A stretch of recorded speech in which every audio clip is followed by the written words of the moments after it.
into like, does art imitate life or does life imitate art, in the sense that it's like, as even in this discussion of like social media and creating art for social media, it's like art has changed because of this technology changing too.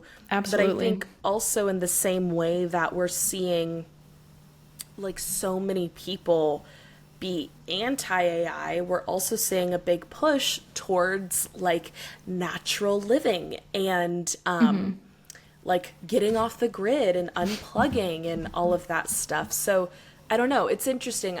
In terms of like, does life imitate art, does art imitate life, I've always kind of been of the mind that it's the conversation between the two, and like in the tension between the two, that really is what's going on, and then it becomes chicken or the egg. But it's interesting to see the way that like our reality changes, and we can see that in the art that's created too, even if we don't like the way our reality is changing. Sure. And we don't like the way that art is changing, it is happening. And also we can like the way it changes sometimes too. It's like you can like certain parts of it and dislike other parts of it. But yeah, I don't know. What do you think? I agree that it's sort of like a back and forth. To the extent that I feel like describing it as art imitating life or life imitating art is no longer the best word for it. Like, I feel like art is like a dialogue with life, you know? That like even that in probably that wouldn't be phrase, art if life wasn't the way that it is. Like, if the human experience wasn't the way that it is. It's kind of a false dichotomy. I would say so, yeah. But yes, that could just be because like art is something that's so intertwined with life for me that I can't really separate them. Yeah. But I guess it would, if I had to pick one, I would say art imitates life. Well, I guess then it would be sort of like a chronological thing, you know? Because if art imitates life and then people see art and then it's kind of, I don't know. Yeah. But art is like a response to life in a way. Like, I'm living my life, and art is not just a way to like imitate my life, but also to kind of grapple with it and understand it better, you know? Yeah. Like, it's sort of a way of externalizing my own experience, not only for other people to see and interpret, but also for myself to like see. Like, I painted this original door, and obviously I keep painting doors, but I wanted to paint that door again, like that specific door, which was of my apartment in Hanover, like from a year ago. But this one's in the daytime. But there were like parts of my life in that time when I was like, it felt like unfinished business almost. And obviously just painting that is not going to help me like work through those things, but almost as like a way to confront it. And not every painting is like that, you know? But yeah. Yeah. It's sort of like a dialogue with myself, and then when the painting is done, it becomes a public discourse. Maybe. Yeah.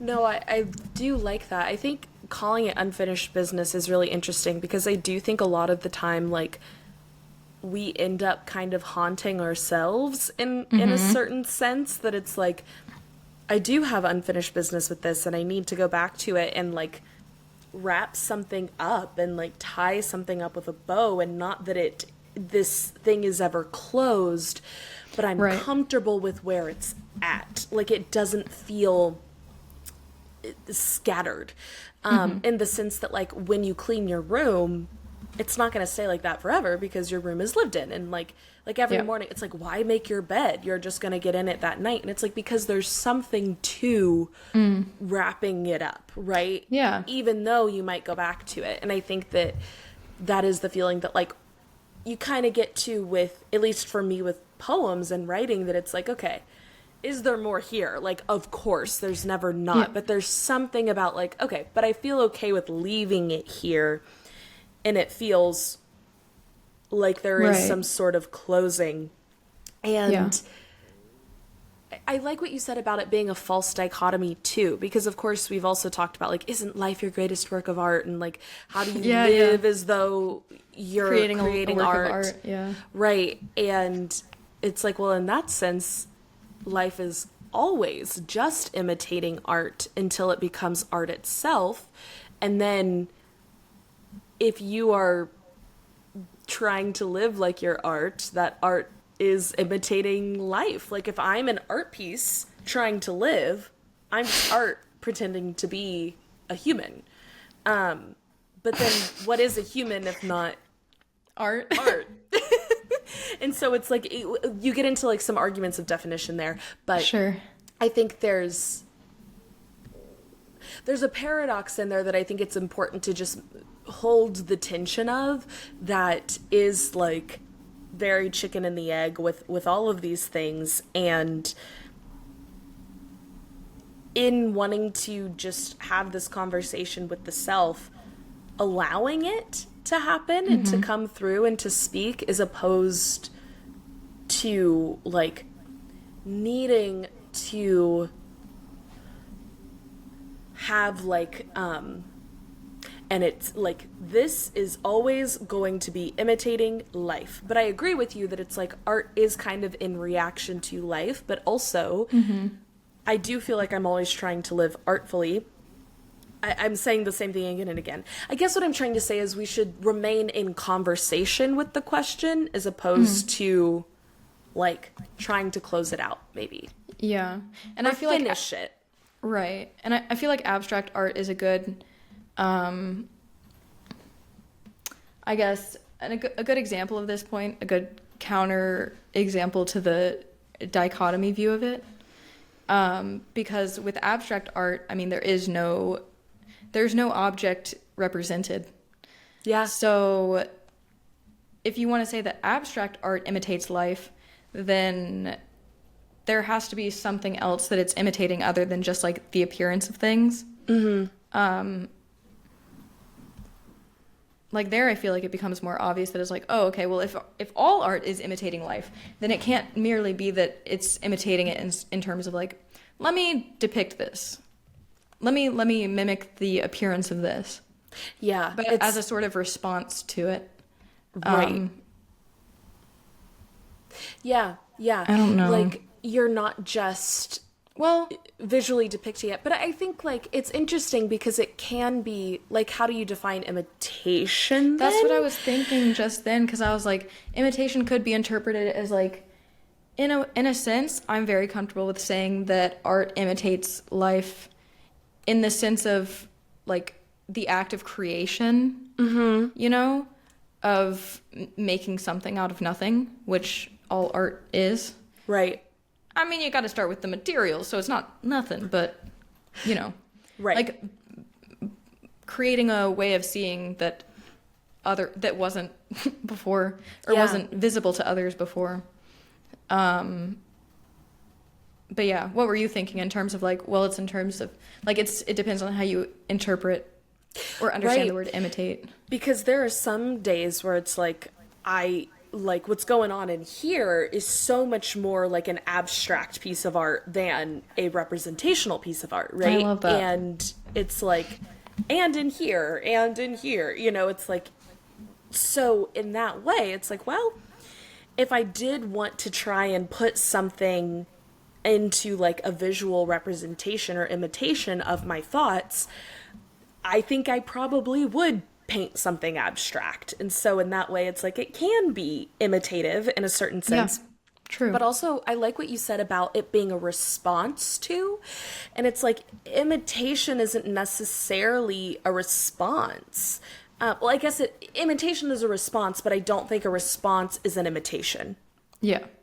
And so it's like, well, if I have this experience and then I'm going to respond to it by creating something artful, that doesn't necessarily mean I'm trying to recreate that feeling. There are certainly sometimes, like when I'm writing a poem, that it's like, oh my gosh, I want to try and evoke this feeling in my reader that I Right. had in this moment. But there are other times that it's like writing is actually something different altogether, and I'm not trying to just recreate this experience in a different form, but I'm trying to, like, I'm being inspired by it to do something new and different Yeah, it's that like a hasn't ever been transmutation. experienced. Yes, exactly, Yeah. exactly. And I think both are artful, Yes. but they're different. I agree. Yeah. Yeah. I think that's a good place to wrap up our conversation. Final arts on separating art from the artist. Do you feel like Final you're... arts on separating. Did I say final arts? Oh my gosh. I think Are so. thoughts just art? Final arts on arting the art from the artist. Yeah. What is art if not art? And I've always said that. I've always said that. And I've stood by that. Always. And I stand by that. Yeah. Artists go art in the art. Artists Go art in the art. Go art off in the comments. Yeah. Because I think I it's weird because it's Sorry, like, I knew what you meant. I didn't. Sorry. no, it's okay. It's okay. I knew exactly what you were asking. I do Because think what are that thoughts if not also little pieces of art? little pieces of art that you get to experience and see in the little museum of your mind. Exactly. yeah. The little. Yeah. I think, I don't know. With separating the art from the artist, I always want a clean cut answer, and I just don't think there is one. And I think something you said earlier on in the conversation that was like, if we talk about like reparations with this art question too, you were like, and it's going to be slightly different for everything. And it's like, yeah, that's kind of the case. Unfortunately, it is. Yeah. Unfortunately, I do think that's true. And Yeah. I think that's probably true of different artists as well. That like, Yeah, different artists, different mediums also, like music Yeah. versus visual, philosophy. right, depending on the type of art, depending on the level of atrocity or violence that the artist has done. Because it's like, someone could just be really annoying. Yeah. And you not Someone want to could look just at be- their art. But it's like, have they ever like hurt someone? No. Right. But They like just bother also me. they just bother me, and it's like, Yeah. but it's still hard to separate you from the thing you've created. That's true. Yeah, it's like in school, if there's someone that just drives you nuts anytime they say anything in class, it's like, God, I just... Ugh. I hate what you just Even said. though- It's like, you don't really hate what they just said. It's just that you don't like them. Exactly. And it's like, that can happen, and that's not entirely fair. But Or like how a even teacher then, in school can like ruin a subject for you. Like I had a bad Totally. math teacher, and like it was pretty hard to like math after that. yeah. So And so I think, unfortunately, it is complex and nuanced.